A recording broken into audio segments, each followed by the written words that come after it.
Ipinasilip na ni Tony Gonzaga ang kanilang pangalawang anak ni Paul Soriano na si Paulina Celestine Soriano o si Baby Polly.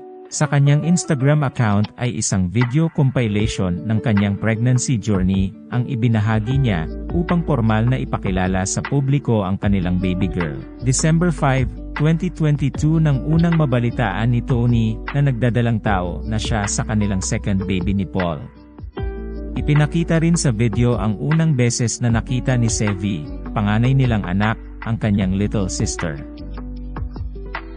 Mensahe ni Tony sa bunso, "You are the greatest reward I've ever held in my arms. Thank you for coming right on time just when I needed you the most. My new best friend Polly."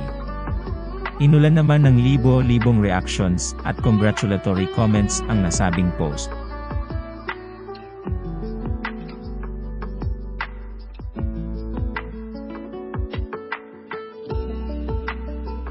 Dilated 9 cm. 1 more hour and we're ready to see you.